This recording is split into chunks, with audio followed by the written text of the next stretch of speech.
大家好，我是阿用，今天要来跟大家来分享的是 Insta360 One X2。I'm in California where it never rains. You and I were fighting and I needed space. Every day is sunny, oh that's what they... 开机。OK。那我觉得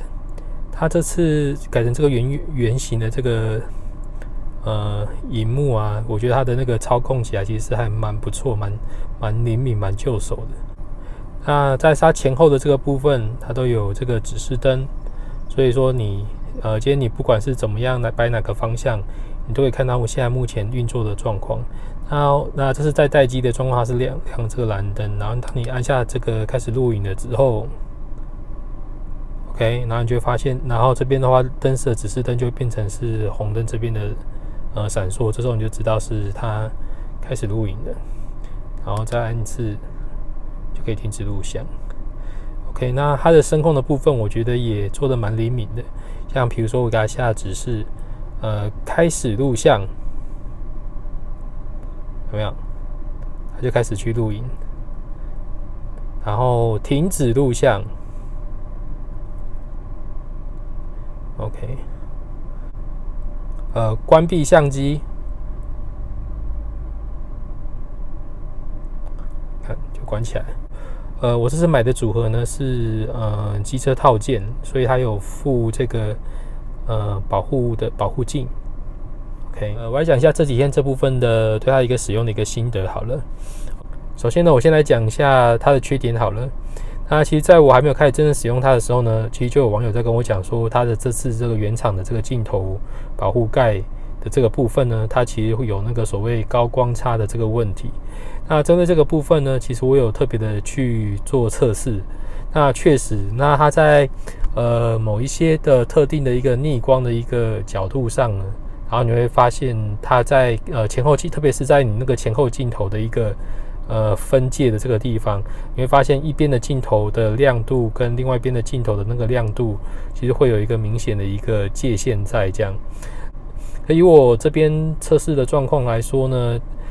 我觉得倒还好，这个部分没有真的非常严重，因为它真的出现的时间其实不算是非常的长，因为它真的是要在一个非常刚好的一个角度，就是在跟某个暗处跟亮处的这个部分对比，前后对比差异很大的地方，它才会出现那么一下子。那你也要特别去转到那个角度，你才会去看到这个所谓高光差的这个现象。然后所以这部分其实我觉得这个还好，但反倒是说我比较怕的是说万一我今天没有装这个镜头保护盖呢，万一我不小心 K 到它真正的那个镜头，其实对我来说我会觉得比较可怕，就是要去维修那个镜头的话，这就没有救。那所以我宁可是说这允许我宁可说还是把这个萤幕的保护镜头还是给它装上去，这样子我觉得会比较好一点。这样的话我在使用上我也会觉得比较安心。再来呢就是因为它是360的这个镜头，所以你会看到前面跟后面这边各有一颗的镜头。那我在测试的这个过程当中呢，我有经过就是起雾的那个路段，那我的镜头的摆向是一颗镜头是朝向我的方向，一颗镜头是朝向前进的方向。然后雾气的部分就会水珠的雾水就会凝结在前面这个镜头，那后面这边反倒是没有什么样的凝结雾气的一个情况在镜头的表面。那不过还好是这个雾气的这个部分，它都是凝结在表面了，倒还没有发现说它镜头的里面这里面就是我萤幕保护镜头保护盖跟我真正的镜头本体或者本体里面这边有那个进水的一个雾气的一个状态，这个倒是目前没有发生的一个情况。对，那但是呢，就是你在看影片的时候，你在剪辑的时候，你就会发现镜头这边也出现类似高光差的现象啦，就是你的前面的镜头都是雾气，然后后面的这个镜头没有雾气，它就形成一个很漂亮的一边是雾气跟另外一边不是雾气的一个对比差别的一个影片。那我想这是不战之罪啦，因为它本身就是2颗镜头，而且你面向的方向一个是朝有雾气的方向，一个是朝没有雾气的这个方向。那当然自然这边雾气就会朝着说某一个镜头这边上面集中在上面凝结这样。再就是还有一个缺点是我觉得它的那个触控的这部分的操作啊，有时候有点太过灵敏了，就是其实我想要上下拨一格而已，然后但是它就硬是给我滑了2格，这样。它有时候我在找这个选项的时候，有时候我在那边上下弄了好几次，然后结果它才跑到说我正确我想要选择的一个选项。这个倒是可能在滑动的这个部分，你必须要有点精准的去控制你的力道，然后你才能够滑到你的想要的一个选项，这样不然有时候就会一次滑了2个选项这样下去。再来就是360相机它所拍摄的影片所占的记忆体的这个空间呢，真的非常的大。那所以呢，你如果要先把它下载到你的编辑的设备，比如说可能手机啊或者是电脑的话，在做编辑，那你的储存空间呢必须要非常的足够，那不然呢很容易不小心就会塞满了。那缺点的部分呢，我大概就这样讲完了。那我来讲讲它的优点好了。那首先它的优点呢，就是第一个就是它的 APP 的这个软体。那我觉得它 APP 的那个软体呢，真的是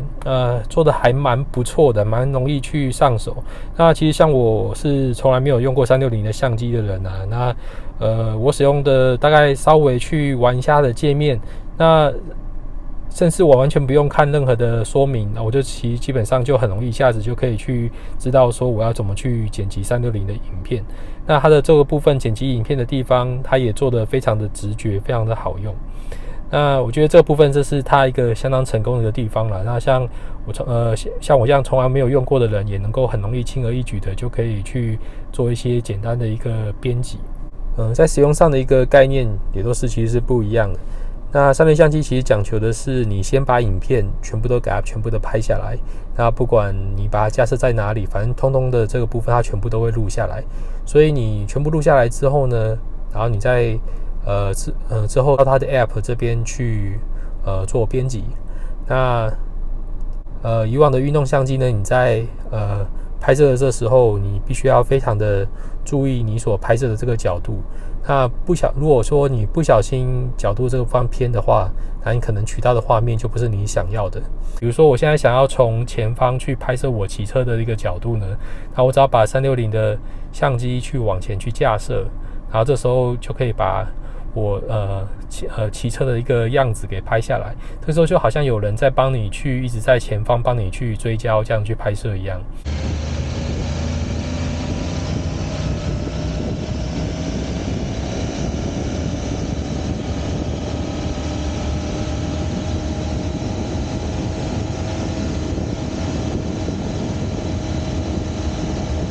然后或者是说我也可以从尾部的这个地方去拍摄，它这个也是一个非常有速度感的一个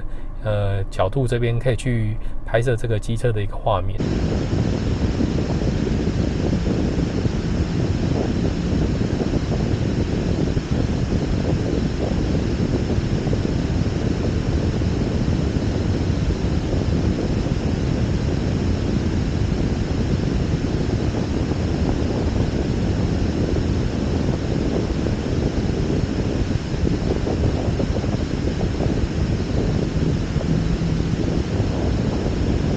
那另外呢，我也可以把相机去架设在我的仪表板前方，这样的话我同时也可以拍摄到仪表板的画面，它也可以拍摄到我自己骑车的一个画面所以这部分我觉得在用360的这个相机呢，它都可以去帮你去完整的一个呈现。它这些拍摄到的影像呢，跟你以往用 GoPro拍摄的一个部分的手法，跟你呈现的一个画面的一个感觉是完全你以往用 GoPro 这边去拍摄所呈现出来的一个画面是大大的非常的不一样。在软体的部分的一个编辑，也可以去让你去呈现你不同的一个拍摄的一个角度的画面。我觉得360相机呢，可以更丰富你所拍摄出来的一个影片的内容。所以这个就对于我用来拍摄机车影片的这部分的一个素材呢，我觉得它真的是非常非常的好用。对，这部分我要声明哦，这个真的不是业配，因为我是觉得说东西好用的话，我才会推荐给大家。好，那今天的开箱就到这边。那如果你喜欢我的频道的话，欢迎各位按赞、订阅、加分享。那就谢谢大家，那我们下次见，拜拜。